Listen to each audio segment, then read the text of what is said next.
Hi everyone, in this video we're going to continue our discussion on organic molecules by discussing lipids. So there are 5 types of lipids that I'd like to mention, and we're just going to draw a couple of them and kind of get a feel for what lipids look like.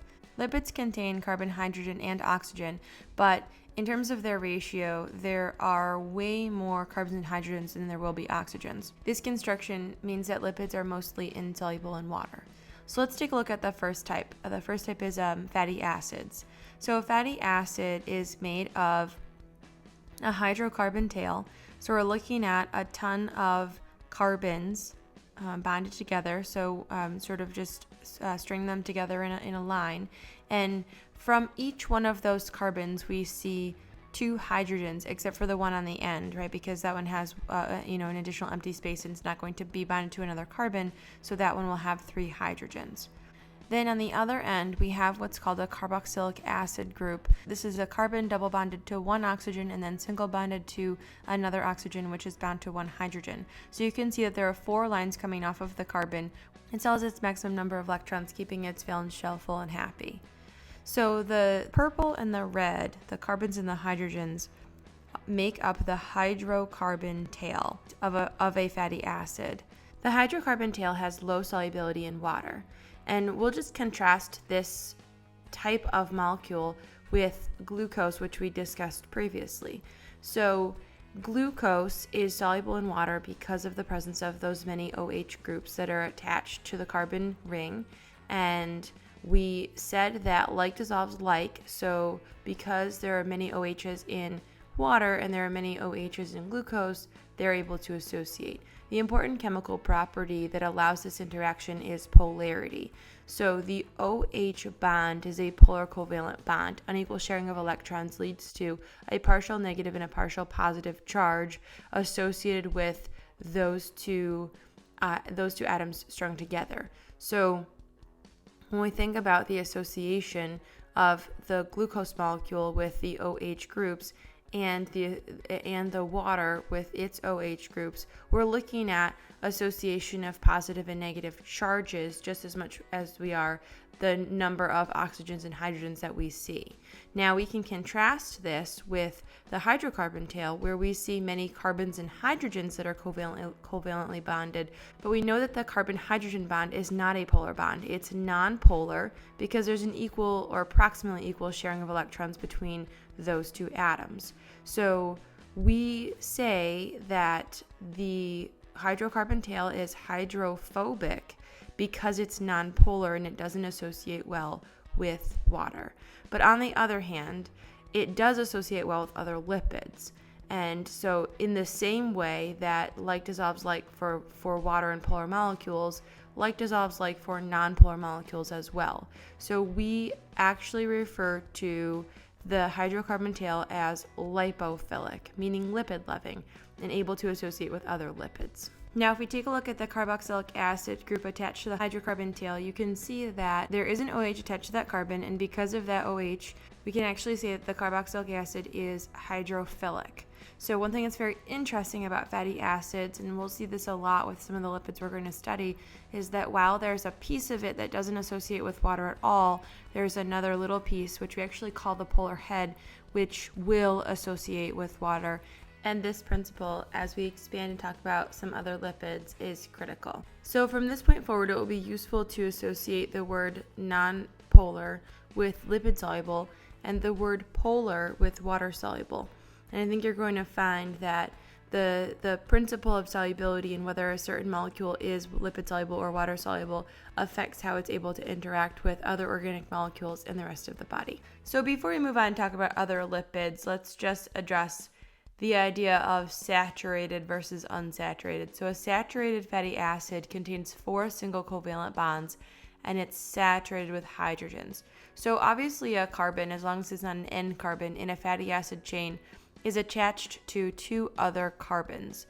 So 2 of the bonds are reserved for the carbons, and then there are 2 empty spaces.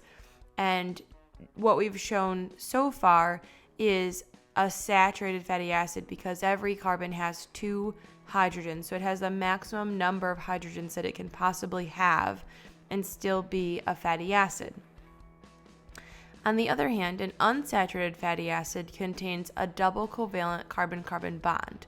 So instead of seeing a single line between each carbon, there could be one or more carbons that have a double bond. So if a carbon is doubly bonded to another carbon and single bonded to a second carbon, that means that there's only one space left. And in that one space, we can put one hydrogen.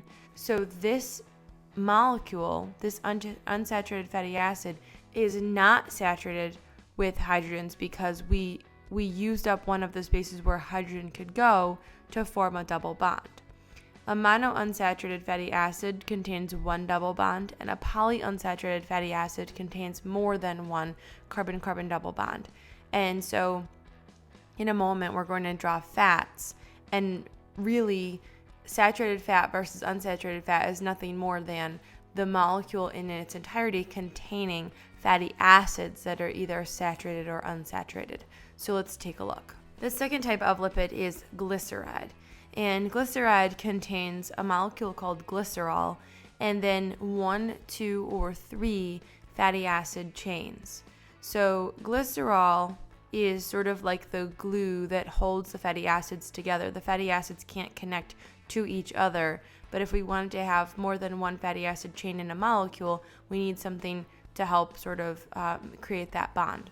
So now's the part where the drawings start to get a little bit complicated, and I say again, it's not important to be able to draw these molecules. It's not going to be part of the expectation for this course. I just want you to see the relationship between the carbons and the hydrogens and the oxygens and how suddenly we can make these really big molecules. So just take in the picture, but don't feel obligated to learn the structure because it's not necessary for our purposes. So glycerol is a molecule that is a 3-carbon chain, and it is connected to some hydrogens and some OH groups.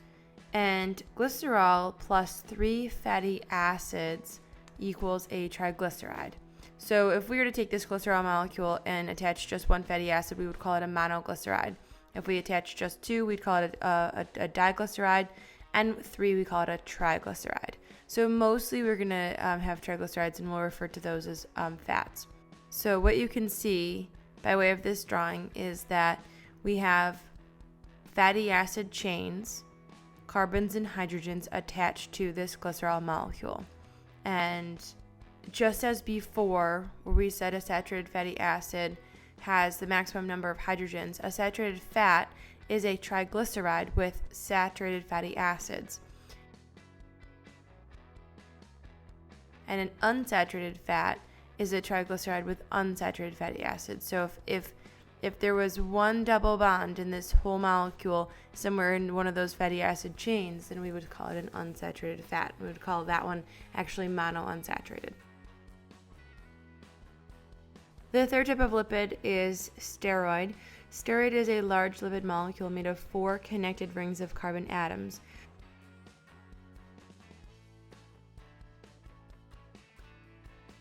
So as we review the drawing, remember that every intersection of a line is a carbon atom.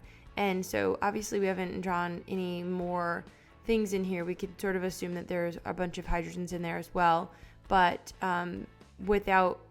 this is just sort of the base structure, and then we'll dress it up a little bit depending upon what we want to make. But things that we can make that are steroid are things like cholesterol, hormones such as estrogen, testosterone, aldosterone. There's a whole bunch of steroid hormones.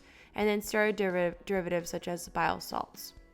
The fourth type of lipid is the phospholipid, and this is by far the most important lipid that we're going to study because it makes up the cell membrane. So the phospholipid has a non-lipid portion, which is water soluble, and then a lipid portion, which is insoluble in water.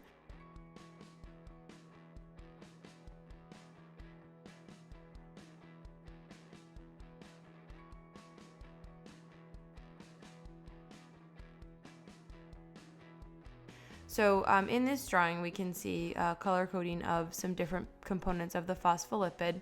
And there are actually a couple of different types of phospholipids as well. But in this phospholipid, we have our non-lipid group in blue, and then we have a phosphate group.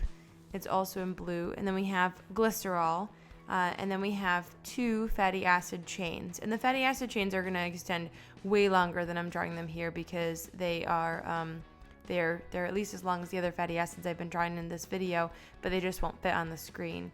So the one thing I want to point out though at the bottom is that you can see that one of the carbons in one chain has a double bond. And so let's just draw a cartoon version of the phospholipid. Here it is. And in this cartoon version, we actually see one straight line and one crooked line, and the crooked line is representative of that one double bond. So this is our cartoon drawing that we're going to use constantly to represent the phospholipid and the cell membrane. So next, we'll draw a bunch of these in a row, and we're actually going to draw 2 rows that sort of face each other. So we can see, and this, again, the drawing is going to get a little bit simpler as we have to draw more of them. So you can see the polar head and the nonpolar tail, and so the tails, as they're in 2 rows that face each other, the tails are oriented towards each other, and then the heads are faced away from each other in terms of the opposite row.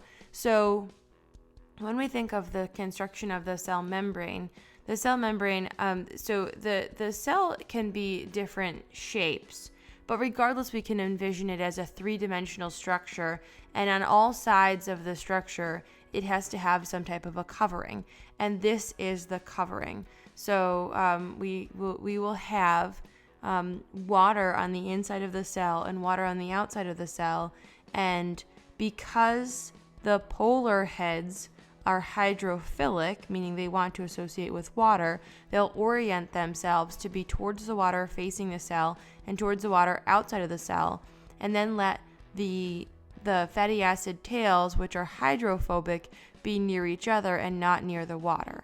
So we're starting to show, and we're going to actually talk about this concept some more, and as we talk about the cell membrane in cell physiology, we'll really expand on this and talk about why this construction of the cell membrane is so critical to how the human body functions.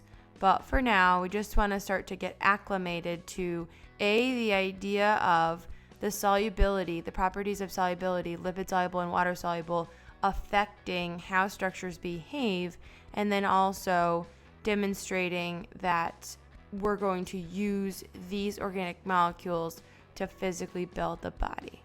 So less focus on the actual drawings of the structures with all the carbons and the hydrogens and the oxygens, and just more focus on seeing that all we really are doing here is stringing a bunch of atoms together of different elements, and we're going to make these crazy cool structures like pieces of the cell and the cell membrane. Okay, the last type of lipid that I want to mention is eicosanoids, and the eicosanoids are something that we're going to talk very, very little about, but 2 common examples are leukotrienes and prostaglandins, and both of those have some mediation of inflammatory response, and so later on we're going to mention those a little bit and sort of come back to that. So at this point in time, it's really just useful to have heard the word before. But in terms of the really, really important stuff, I think the fatty acids are important and the phospholipids are the most important for our purposes right now. So that concludes our discussion on lipids, and in the next video, we'll start talking about proteins. Hope you enjoyed it. Thanks for watching.